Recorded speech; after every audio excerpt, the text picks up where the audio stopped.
2 குறிப்பேடு 1ஆம் அதிகாரம். யோசபாத்து தம் மூதாதையருடன் துயில் கொண்டு தாவீது நகரில் அவர்களோடு அடக்கம் செய்யப்பட்டான். அவருடைய மகன் யோராம் அவனுக்கு பின் ஆட்சி செய்தான். யூதாவின் அரசன் யோராம். யோராமின் சகோதரர்களான அசரியா, எகியேல், செக்கரியா, அசரியா, மிக்காவேல், செபத்தியா என்பவர்கள் இஸ்ரேலின் அரசராயிருந்த யோசபாத்தின் புதல்வர்கள். அவர்களுடைய தந்தை பொன், வெள்ளி, அன்பளிப்புகளையும் விலையேறப்பெற்ற பொருட்களையும் யூதாவின் அரசூல் நகர்களையும் அவர்களுக்கு அளித்தான். யோராம் தலைமகனானதால் அவருக்கு அரசியை அளித்தான். யோராம் தன் தந்தையின் அரசியை நிலைநாட்ட தன்னை உறுதிப்படுத்தி கொண்ட பின் தன் சகோதரர் எல்லோரையும் இஸ்ரேலின் தலைவர்களில் சிலரையும் தனது வாளுக்கு இரையாக்கினான். யோராம் அரசனான போது அவனுக்கு வயது 32. அவன் எருசலேமில் 8 ஆண்டுகள் ஆட்சி செய்தான். அவன் இஸ்ரேல் அரசர்களின் வழியிலே நடந்து ஆகாபின் வீட்டாரைப் போலவே செய்து வந்தான். ஏனெனில் ஆகாபின் மகளே அவனுக்கு மனைவியாயிருந்தாள். எனவே அவன் ஆண்டவர் பார்வையில் தீயனென செய்து வந்தான். ஆனால் ஆண்டவர் தாவீதின் வீட்டாரை அழித்துவிட விரும்பவில்லை. ஏனெனில் அவர் தாவீதோடு ஒரு உடன்படிக்கை செய்து அவருக்கும் அவர் மைந்தர்களுக்கும் எந்நாளும் ஒரு குலவிளக்கை தருவதாக வாக்குறுதி அளித்திருந்தார். அவனது ஆட்சியில் ஏதோம் யூதாவின் அதிகாரத்திற்கு எதிராக கிளர்ச்சி செய்து தன்னை ஆட்சி செய்ய ஒரு அரசனை ஏற்படுத்தி கொண்டது. யோராம் தம் படைத்தலைவர்களையும் தேர்ப்படைகள் அனைத்தையும் இரவோடு இரவாய் அழைத்து சென்று தன்னை முற்றுகையிட்டிருந்த ஏதோமியரையும் தேர்ப்படை தலைவர்களையும் முறியடித்தான். ஆனால் யூதாவின் அதிகாரத்திற்கு அடிபணியாது ஏதோமியர் இன்று வரை கிளர்ச்சி செய்து கொண்டிருக்கிறார்கள். யோராம் தன் மூதாதையரின் கடவுளாகிய ஆண்டவரை புறக்கணித்ததால் அந்நாளில் லிப்னாவும் அவனது ஆட்சிக்கு எதிராக கிளர்ச்சி செய்தது. மேலும் யூதாவின் மலைகளில் தொழுகை மேடுகளை அமைத்த எருசலேம் வாழ் மக்கள் விபச்சாரம் செய்யவும் யூதா நெறி தவறவும் காரணமாயிருந்தான். அப்பொழுது இறைவாக்கினர் எலியாவிடம் இருந்து யோராமுக்கு வந்த மடல், உன் தந்தை தாவீதின் கடவுளான ஆண்டவர் கூறுவது இதுவே: நீ உன் தந்தை யோசபாத்தின் வழிமுறைகளையும் யூத அரசன் ஆசாவின் நெறிமுறைகளையும் பின்பற்றவில்லை.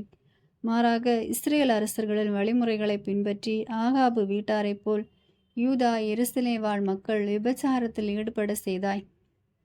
உன்னை விட நல்லவர்களான உன் தந்தை வீட்டாரான உன் சகோதரர்களையும் கொன்று போட்டாய். எனவே ஆண்டவர் உன் குடிமக்களையும் உன் புதல்வரையும் மனைவியரையும் உன் உடைமைகள் அனைத்தையும் பெருங்கொள்ளை நோயால் வாதிப்பார். நீயோ மிக கொடிய குடல் நோயினால் பீடிக்கப்பட்டு உன் குடல்கள் நாளுக்கு நாள் அழுகிவிடும் மட்டும் வதைக்கப்படுவாய். யோராமின் இறப்பு. அதன்படி பெலிஸ்தியர் எத்தியோப்பியருக்கு அருகே உள்ள அரேபியர் ஆகியோரின் பகை உணர்ச்சியை யோராமுக்கு எதிராக ஆண்டவர் தூண்டிவிட்டார். அவர்கள் யூதாவில் நுழைந்து அதை பாழ்படுத்தி அரண்மனையில் அகப்பட்ட பொருட்கள் அனைத்தையும் சூறையாடினர். அவனுடைய கடைசி மகனான யோவாசை தவிர மற்ற பிள்ளைகள் மனைவியர் எல்லோரையும் கடத்தி சென்றனர். இது தவிர தீராத குடல் நோயினால் ஆண்டவர் அவனை வாட்டி வதைத்தார். நாட்கள் நகர்ந்து 2 ஆண்டுகள் உருண்டோடின. நோயின் கடுமையால் யோராமின் குடல்கள் வெளிவந்தன. அதனால் அவன் கொடிய வேதனையுற்று மடிந்தான். அவனுடைய மூதாதையருக்கு நெருப்பு வளர்த்தது போல் செய்யாமல் அவனுடைய மக்கள் அவனை அடக்கம் செய்தனர். அவன் அரசனான போது அவனுக்கு வயது 32. எருசலேமில் 8 ஆண்டுகள் அரசாண்ட அவன் வருந்துவார் எவரும் இன்றி மறைந்து போனான். அவனை அரசர்கள் கல்லறையில் அடக்கம் செய்யாமல் தாவீதின் நகரில் அடக்கம் செய்தனர். 22ஆம் அதிகாரம். யூதாவின் அரசன் அகசியா. எருசலேம் வாழ் மக்கள் யோராமுக்கு பதிலாக அவனுடைய இளைய மகன் அகசியாவை அரசனாக்கினார்கள். ஏனெனில் அரேபியருடன் பாளையத்திற்குள் நுழைந்த கொள்ளை கூட்டத்தினர் மூத்த பிள்ளைகள் அனைவரையும் கொன்றுவிட்டனர். இவ்வாறு யூதாவின் அரசன் யோராமின் மகன் அகசியா ஆட்சியேற்றான். அவன் ஆட்சியேற்ற போது அவனுக்கு வயது 42. ஒரே ஆண்டுதான் அவன் எருசலேமில் ஆட்சி செய்தான். ஓம்ரியின் மகளான அத்தலியா என்பவளே அவன் தாய். அவனும் ஆகாபு வீட்டாரின் வழிமுறைகளை பின்பற்றினான். அவன் தீய வழியில் நடப்பதற்கு அவன் தாயின் கெடுமதியே காரணம். ஆகவே அவன் ஆகாபின் வீட்டாரைப் போல் ஆண்டவரின் பார்வையில் தீயன செய்தான். ஏனெனில் அவன் தந்தை இறந்த பின் அந்த குடும்பத்தாரை அவனுக்கு ஆலோசகராக இருந்தனர். அகசியா அவர்களுடைய ஆலோசனையின்படி நடந்து ஆகாபின் மகனும் இஸ்ரேல் அரசனுமான யோராமுடன் சேர்ந்து கொண்டு சிரிய மன்னன் அசாவேலுக்கு எதிராக ராமோத்தில் போர் தொடுத்தான். அங்கே சிரியர் யோராமை தாக்கினார். சிரிய அரசன் அசாவேலுடன் ராமாவில் போரிட்ட போது தனக்கு ஏற்பட்ட காயங்களை குணப்படுத்தி கொள்ள யோராம் இஸ்ரேலுக்கு திரும்பினான். ஆகாபின் மகன் யோராம் நோயுற்றிருந்ததை காண்பதற்காக யூதாவின் அரசனும் யோராமின் மகனுமான அகசியா இஸ்ரேலுக்கு சென்றான். அகசியா யோராமை பார்க்க சென்றது கடவுளின் திருவுளப்படி அவனது வீழ்ச்சிக்கு காரணமாக அமைந்தது. எப்படியெனில் அவன் இஸ்ரேலுக்கு வந்ததும் யோராமுடன் நிப்சியின் மகன் ஏகுவுடன் சென்றான். ஆகாபின் குடும்பத்தை அழிப்பதற்காக கடவுளால் திருப்பழிவு செய்யப்பட்டவன் இந்த ஏகு. ஏகு ஆகாபின் குடும்பத்தார் கூறிய தண்டனை தீர்ப்பை நிறைவேற்றி கொண்டிருந்த போது அகசியாவிடம் பணியாற்றிய யூதாவின் தலைவர்களையும் அகசியாவுடைய சகோதரன் பிள்ளைகளையும் அவன் அலுவலர்களையும் கண்டு அவர்களை கொன்றளித்தான். பின்னர் அவன் அகசியாவை தேடினான். சமாரியாவில் ஒளிந்திருக்கும் போது அகசியா பிடிப்பட்டான். உடனே ஏகுவிடம் அவனை அழைத்து வர ஏகு அவனையும் கொன்றான். இவன் ஆண்டவரை முழு இதயத்தோடு நாடிய யோசாபாத்தின் மகன் என்பதால் அவர்கள் அவனை அடக்கம் செய்தனர். இதனால் அரசு பொறுப்பை ஏற்க அவன் குடும்பத்தில் யாருமே இல்லை. யூதாவின் அரசி அத்தலியா. அகசியாவின் தாய் அத்தலியா தன் மகன் இறந்ததை அறிந்ததும் கொதித்தெழுந்து யூதா வீட்டு அரசை வழிமரபினர் அனைவரையும் கொன்றளித்தாள்.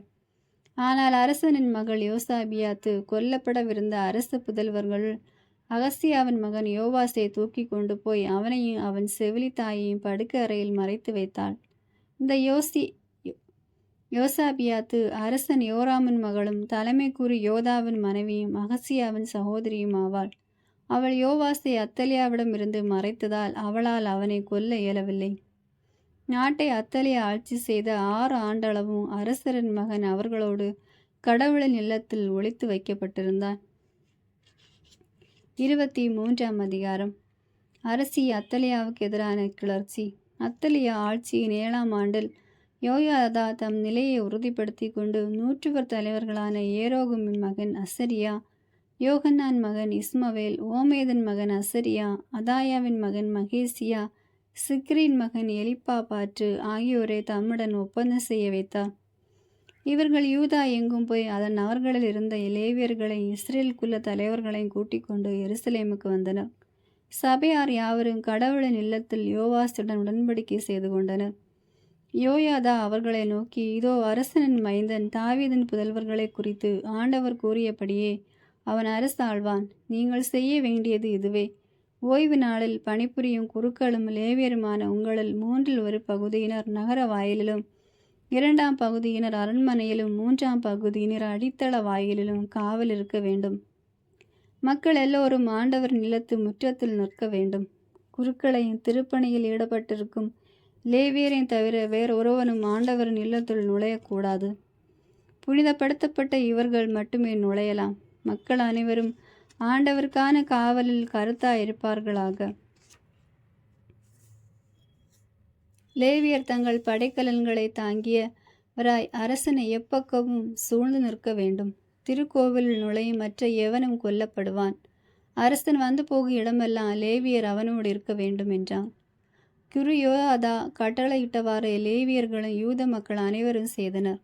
அவர்கள் ஒவ்வொருவரும் ஓய்வு நாளில் பணியேற்று போரும் விடுப்பில் செல்வோரும் அவரவர் தம் ஆட்களை கூட்டி வந்தனர். ஏனெனில் யோயாதா விடுப்பில் செல்லும் குருக்களை கலைந்து போக அனுமதிக்கவில்லை. அரசர் தாவீது ஆண்டவர் இல்லத்தில் வைத்திருந்த ஈட்டிகள், கேடயங்கள், பரிசிகள் முதலியவற்று யோயாதா 100 தலைவர்களிடம் அளித்தார். மக்கள் அனைவரும் படைக்கலன் தாங்கியவராய் திருக்கோவிலின் தென்புறம் தொடங்கி வடப்புறம் வரை பலிபீடத்திற்கும் திருக்கோவிலுக்கும் முன்னும் அரசனை சுற்றிலும் நிறுத்தப்பட்டனர். பின்னர் அரச மகனை வெளியே அழைத்து வந்து அவனது தலைமையில் மகுடத்தை வைத்து உடன்படிக்கை சுருளை அவனது கையில் கொடுத்து அவனை அரசனாக்கினார்கள். பிறகு யோயாதாவும் அவன் புதல்வர்களும் அவனை திருப்பழிவு செய்து அரசே வாழ்க என்று முழங்கினர். மக்கள் ஓடி வந்து அரசனை புகழும் பேரொலி கேட்டவுடன் அத்தலியா ஆண்டவரின் இல்லத்தில் கூடியிருந்த மக்களிடம் சென்றாள். ஆனால் வாயில் தூண் அருகில் அரசன் நிற்பதையும் தலைவர்களும் எக்காலம் ஊதுபவர்களும் அரசனின் அருகில் நிற்பதையும் நாட்டின் எல்லா மக்களும் மனமகிழ்ந்து எக்காலம் ஊதுவதையும் பாடகர்கள் இசைக்கருவிகளுடன் புகழ்ந்து பாடுவதில் முன்னணியில் நிற்பதையும் கண்டவுடன் அத்தலியா தன் ஆடைகளை கிழித்து கொண்டு சதி சதி என்று கத்தினாள். பின்னர் யோயாதா படைகளுக்கு பொறுப்பேற்றிருந்த 100 தலைவர்களை நோக்கி, அவளை பிடித்து சுற்றும் மதிலுக்கு புறம்பே கொண்டு போங்கள். எவனாவது இவளோடு சேர்ந்து கொண்டால் அவனை வெட்டி வீழ்த்துங்கள். ஆண்டவரின் இல்லத்தில் அவளை கொன்று போடக்கூடாது என்று கூறியிருந்தார்.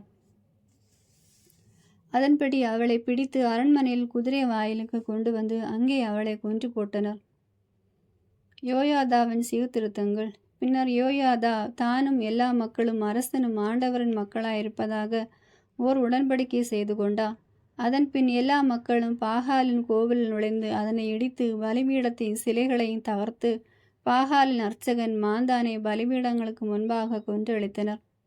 ஆண்டவரின் இல்லத்தை கண்காணிப்போராக தாவீதின் நியமத்தின்படி லேவிய குருவை யோயாதா நியமித்தார். அவர்கள் மோசேயின் திருச்சட்டத்தில் எழுதியிருந்தவாறு எரிபலிகளை ஆண்டவருக்கு செலுத்தி தாவீதின் சொற்படி ஆர்ப்பரித்து பாட வேண்டும் என்று கட்டளையிட்டார். மேலும் எவ்வகையிலேனும் தீட்டுப்பட்டவர்கள் ஆண்டவர் நிலத்தில் நுழையாதபடி வாயில் காவலரை அவர் ஏற்படுத்தினார். பின்னர் நூற்றுவர் தலைவர்கள், மேன்மக்கள், மக்களின் ஆளுநர்கள் மற்றும் நாட்டு மக்கள் அனைவரும் புடைசூழ ஆண்டவரின் இல்லத்திலிருந்து உயர் வாயிலா வழியாக அரசரை அரண்மனைக்கு அழைத்து சென்று அங்கே அரசரின் அரியணையில் அமர்த்தினர். நாட்டு மக்கள் எல்லோரும் மகிழ்ந்தனர். அத்தலியா வாளுக்கு இரையாகி மாண்ட பின் நகரில் அமைதி நிலவிற்று. 24ஆம் அதிகாரம். யோவாசு அரசனாதல். யோவாசு அரசனான போது அவர் வயது 7. அவர் எருசலேமில் 40 ஆண்டுகள் ஆட்சி செய்தார். பெர்சேபாவை சார்ந்த சிபியா என்பவளே அவன் தாய்.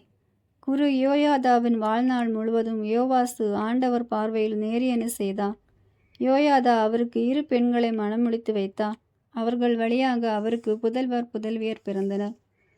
பின்னர் ஆண்டவரின் இல்லத்தை புதுப்பிக்க யோவாசு விரும்பினார். எனவே அவர் குருக்களையும் லேவியரை ஒன்று கூட்டி அவர்களிடம், நீங்கள் யூத நகர்களுக்கெல்லாம் சென்று உங்கள் கடவுளின் இல்லத்தை ஆண்டுதோறும் பழுது பார்க்க இஸ்ரேல் எங்கும் பணம் சேகரியுங்கள், இதனை விரைவாக செய்யுங்கள் என்றார். ஆனால் லேவியர் இதை விரைவாக செய்யவில்லை.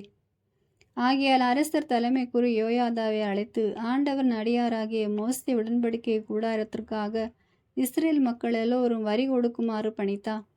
லேவியரோ அவ்வரியை யூதாவிலும் எருசலேமிலும் வசூலிக்காமல் இருப்பதை நீர் ஏன் கண்டிக்காமல் இருக்கிறீர்? அந்த தீய பெண் அத்தலியாவும் அவளுடைய புதல்வர்களும் கடவுளின் இல்லத்தினுள் வன்முறையாய் நுழைந்து ஆண்டவர் இல்லத்தை புனித பொருட்களை எல்லாம் கொள்ளையிட்டு அவற்றை பாகால்களுக்காக பயன்படுத்தினார் என்றார். பின்னர் அரசரின் கட்டளைக்கு ஏற்ப ஒரு பெட்டியை செய்து அதை ஆண்டவரின் இல்லத்து வாயிலுக்கு வெளியே வைத்தனர். கடவுளின் அடியார் மோசே பாலை நிலத்தில் இஸ்ரேலருக்கு கட்டளையிட்ட வரி பணத்தை ஆண்டவருக்கு கொண்டு வாருங்கள் என்று யூதாவிலும் எருசலேமிலும் பறைசாற்றினர். இதை கேட்டு எல்லா தலைவர்களும் மக்களும் மகிழ்ச்சியுற்று தங்கள் வரி பணத்தை கொண்டு வந்து பெட்டியில் போடவே பெட்டியும் நிறைந்தது. பெட்டியில் பணம் நிறைந்து விட்டதை கண்ட லேவியர் பெட்டியை அரசரின் அலுவலரிடம் எடுத்து சென்றனர். அரசரின் செயலரும் தலைமை குருவின் அலுவலரும் பெட்டியில் இருக்கும் பணத்தை கொட்டி எடுத்த பின் அதை திரும்ப அதன் இடத்திலேயே வைத்தனர். இவ்வாறு அவர்கள் நாள்தோறும் செய்து ஏராளமாக பணம் சேர்த்தனர். அதை அரசரும் யோயாதாவும் ஆண்டவரின் இல்லப்பணியை கவனித்து வந்த வேலையாட்களிடம் கொடுத்தனர். அவர்கள் ஆண்டவரின் இல்லத்துக்கு புதுப்பிக்க கொத்தர்களையும் தச்சர்களையும் கூலிக்கு அமர்த்தினர். ஆண்டவரின் இல்லத்தை வலுப்படுத்துமாறு இரும்பு வெண்கல வேலையில் தேர்ச்சி பெற்றோரையும் வேலைக்கென அமர்த்தினர். வேலையாட்களின் பொறுப்பில் கடவுளின் இல்லத்தை புதுப்பிக்கும் பணி விரைவாக முன்னேறியது.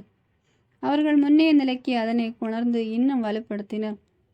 வேலைகள் எல்லாம் முடிந்த பின் எஞ்சியுள்ள பணத்தை அரசருக்கு யோயாதாவுக்கு முன்பாக கொண்டு வந்தனர். அவர்கள் அதை கொண்டு ஆண்டவரின் இல்லப்பணிக்கென பாத்திரங்களையும் திருப்பணி எரிபலி ஆகியவற்றுக்கான பாத்திரங்களையும் கிண்ணங்களையும் மற்றும் பொன் வெள்ளி பாத்திரங்களையும் செய்தனர். யோயாதாவின் வாழ்நாள் முழுவதும் ஆண்டவரின் இல்லத்தில் எரிபலிகள் தொடர்ந்து செலுத்தப்பட்டன. யோயாதா நிறைவு ஆயுள் கண்டு முதுமை ஏதி இறந்தார். அவர் இறந்தபோது அவருக்கு வயது 130. அவர் இஸ்ரேலுக்கும் கடவுளுக்கும் அவரது இல்லத்துக்கும் நற்பணி செய்திருந்ததனால் அவரை தாவீதின் நகரில் அரசர்களுக்கு அருகே அடக்கம் செய்தனர். ஆனால் யோயாதா இறந்த பின் அரசர் தம்மை பணிந்து நின்ற தலைவர்களின் சொற்களுக்கு இணங்கினர். அதனால் அவர்கள் தங்கள் முன்னோர்களின் கடவுளான ஆண்டவர் நிலத்தை புறக்கணித்து அசோகர கம்பங்களையும் சிலைகளையும் வழிபட்டனர். அவர்கள் செய்த இப்பாவத்தின் பொருட்டு யூதாவின் மேலும் எருசலேமின் மேலும் இறைவன் கடும் கோபம் கொண்டார். அவர்கள் தம்மிடம் மீண்டும் வருவதற்கு ஆண்டவர் அவர்களிடம் இறைவாக்கினர்களை அனுப்பினார். அவர்களும் மக்களை கண்டித்தனர். ஆனால் அவர்கள் செவி கொடுக்கவில்லை. அப்போது கடவுளின் ஆவி குரு யோயாதாவின் மகன் செக்கரியாவின் மேல் இறங்கியது. அவர் மக்கள் முன் நின்று அவர்களை நோக்கி, இதோ கடவுள் கூறுகிறார், ஆண்டவரின் கட்டளைகளை மீறுவது ஏன்? அதனால் நீங்கள் வாழ்வில் முன்னேற மாட்டீர்களே. ஆண்டவரை நீங்கள் புறக்கணித்ததால் அவரும் உங்களை புறக்கணித்துள்ளார் என்று கூறினார். அவர்கள் அவருக்கு எதிராக சதி செய்து அரசரின் ஆணைக்கேற்ப ஆண்டவரின் இல்லத்து மண்டபத்தில் அவரை கல்லால் எறிந்து கொண்டனர். அவர் தந்தை யோயாதா காட்டிய பேரன்பை மறந்து அரசர் யோவாசு செக்கரியாவை கொல்ல செய்தார். அவர் இறக்கும்போது ஆண்டவர் இதை கண்டு பழி வாங்குவாராக என்றார். யோவாசின் இறப்பு. அடுத்த ஆண்டு சிறிய படையினர் அவருக்கு எதிராக வந்து யூதாவிலும் எருசலேமிலும் புகுந்து மக்களின் எல்லா தலைவர்களையும் கொன்றளித்தனர். கொள்ளை பொருட்கள் அனைத்தையும் தமஸ்கு மன்னனிடம் அனுப்பி வைத்தனர். சிறியர் மிக சிறு படையுடன் தான் வந்தனர். இருப்பினும் தங்கள் முன்னோரின் கடவுளான ஆண்டவரை இஸ்ரேலர் புறக்கணித்ததால் ஆண்டவர் அவர்களது பெரும்படையை சிரியன் பின் கையில் ஒப்புவித்தார். அவர்கள் யோவாசை தண்டித்தனர். கடுங்காயமுற்ற நிலையில் யோவாஸ் சிரியர் விட்டு சென்றனர். அவருடைய அலுவலர்களோ அவருக்கு எதிராக சதி செய்து குறியோயாதாவின் மகன் இரத்தப்பழியின் பொருட்டு அவரது படுக்கையிலே அவரை கொன்றனர். தாவீது நகரத்தில் அவர் சடலத்தை அடக்கம் செய்தனர். ஆனால் அரசர்களின் கல்லறைகளில் அவரை அடக்கம் செய்யவில்லை. அவருக்கு எதிராக சதி செய்தவர் அமோனியனான சிமையாத்தின் மகன் சாபாத்தும் மோவாபியனான சிம்ரீத்தின் மகன் யோசாபாத்தும் ஆவார். அவர் புதல்வர் பற்றியும் அவருக்கு எதிரான பல இறைவாக்குகள் பற்றியும் கடவுளின் இல்லத்தை அவர் வலுப்படுத்தியது குறித்தும் அரசர்களின் ஆய்வேட்டில் எழுதப்பட்டுள்ளன. அவருக்கு பின் அவர் மகன் அமட்சியா அரசனானான். 25ஆம் அதிகாரம். யூதாவின் அரசன் அமட்சியா. அமட்சியா அரசனான போது அவனுக்கு வயது 25. அவன் எருசலேமில் 29 ஆண்டுகள் ஆட்சி செய்தான். எருசலேமை சார்ந்த யோதன் என்பவளை அவன் தாய். ஆண்டவரின் பார்வையில் நேர்மையானதை அவன் செய்தான். இருப்பினும் முழு மனத்துடன் அவ்வாறு செய்யவில்லை. அவனது அரசை வலுப்படுத்திய பின் தன் தந்தையான அரசனை கொன்ற அலுவலர்களை கொலை செய்தான். புதல்வர் பொருட்டு தந்தையரும் தந்தையர் பொருட்டு புதல்வரும் இறக்கக்கூடாது, மாறாக அவனவன் தனது பாவத்தின் பொருட்டை இறக்க வேண்டும் என்ற மோசையின் திருச்சட்ட நூலில் எழுதப்பட்டுள்ளன. ஆண்டவரின் கட்டளைப்படி அவர்களின் புதல்வர்களை அவன் கொல்லவில்லை. ஏதோமுடன் போர். பின்னர் அமட்சியா யூத மக்களை ஒன்று திரட்டி யூத பென்யமீன் நாடெங்கும் மூதாதையரின் குடும்பங்கள் வாரியாக 1000 தலைவர்களையும் 100 தலைவர்களையும் ஏற்படுத்தினான். 20 வயதும் அதற்கு மேலும் உள்ளவர்களை அவன் ஒன்று சேர்த்தபோது கேடயம் தாங்கி போரிடும் வெல்வீரர் 3 லட்சம் பேர் இருந்தனர். இஸ்ரேல் நாட்டிலிருந்து 1 லட்சம் பேர் வீரரை 4000 கிலோகிராம் வெள்ளிக்கு அமர்த்தினான். அப்பொழுது கடவுளின் மனிதர் ஒருவர் அவனிடம் வந்து, அரசே, இஸ்ரேல் படையினர் உம்மோடு செல்லக்கூடாது, ஏனெனில் ஆண்டவர் இஸ்ரேலரோடு இல்லை, எப்ராஹிம் புதல்வரோடும் இல்லை. ஆனால் அப்படி சென்று போரில் வலிமை வாய்ந்தவராக திகழலாம் என்று நீர் கருதினால் கடவுள் உம்மை எதிரிகள் முன் வீழ்த்துவார், ஏனெனில் உதவி புரியவும் வீழ்ச்சியுற செய்யவும் கடவுளுக்கு ஆற்றல் உண்டு என்றார். அப்பொழுது அமட்சியா கடவுளின் மனிதரை நோக்கி, இஸ்ரேலின் படைக்கு நான் கொடுத்துள்ள 4000 கிலோகிராம் வெள்ளி வீணாகுமே என்றான். அதற்கு கடவுளின் மனிதர், ஆண்டவரால் இதைவிட மிகுதியாக உனக்கு கொடுக்க முடியும் என்றார். பின்னர் அமட்சியா எப்ராஹிமிலிருந்து வந்த போர்ப்படையை பிரித்து அவர்களிடத்திற்கு அனுப்பி வைத்தான்.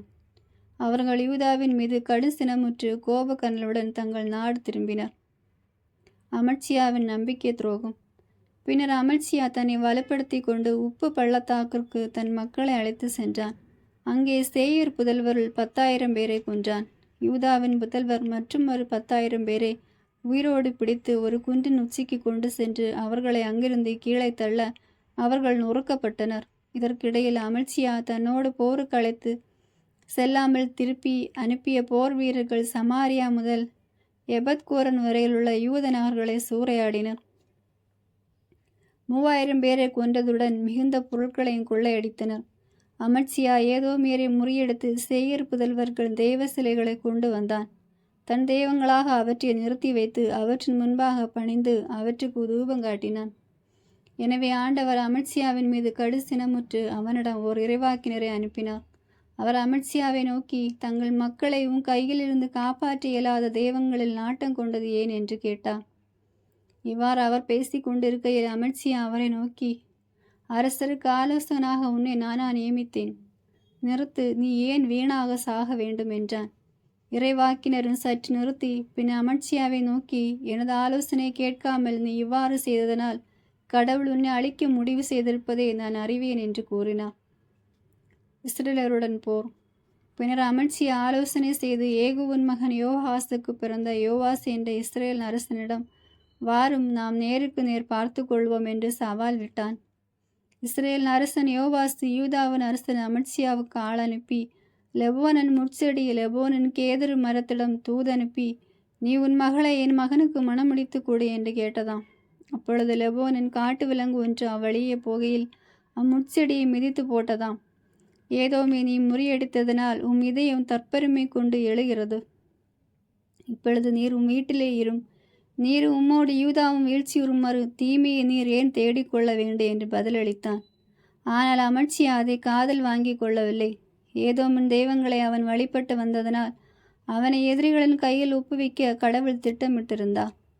ஆகவே இஸ்ரேல் அரசன் யோவாசு போருக்கு புறப்பட்டு வர அவனை யூதா அரசன் அமட்சியாவும் யூதாவின் பெத்சமேவில் நேருக்கு நேர் மோதினர். யூதாவினர் இஸ்ரேலால் முறியடிக்கப்பட்டு அவரவர் தம் கூடாரத்துக்கு ஓடினர். யூதாவின் அரசனும் யோவாசின் மகனுமான அமட்சியாவை யோவாசின் மகனும் இஸ்ரேலின் அரசனுமான யோவாசு பெத்சமேயில் சிறைப்பிடித்து எருசலேமுக்கு இட்டு சென்றான். எப்ராயிம் வாயில் தொடங்கி மூலை வரை 400 முழ நீளத்திற்கு எருசலேம் மதிலை யோவாசு இடித்து தள்ளினான். கடவுளின் இல்லத்தில் ஒபேது ஏதோமின் பொறுப்பில் இருந்த அனைத்து பொன்வெள்ளி, அனைத்து கலன்கள், அரண்மனையின் கருவூலங்கள் இருந்தவை ஆகியவற்றை கொள்ளையடித்தான். பிணை கைதிகளையும் சமாரியாவுக்கு இட்டு சென்றான். அமட்சியாவின் முடிவு. யோவாசின் மகனும் இஸ்ரேலின் அரசனுமான யோவாசு இறந்த பின்னும் யூதாவின் அரசனும் யோவாசின் மகனுமான அமட்சியா 15 ஆண்டுகள் உயிரோடு இருந்தான். அமட்சியாவின் பிற செயல்கள் தொடக்கம் முதல் இறுதி வரை யூத இஸ்ரேல் அரசர்களின் ஆட்சி குறிப்பேட்டில் எழுதப்பட்டுள்ளன அல்லவா? அமட்சியா ஆண்டவரை புறக்கணித்த காலம் முதல் எருசலேமில் அவனுக்கு எதிராக சதி உருவானது. அவன் லாக்கீசுக்கு தப்பியோட அங்கேயும் அவர்கள் ஆட்களை அனுப்பி அவனை கொன்றனர். அவன் உடலை குதிரைகளால் எடுத்து சென்று யூதாவின் நகரில் அவன் மூதாதையருடன் அடக்கம் செய்தனர். ஆமேன். God bless you.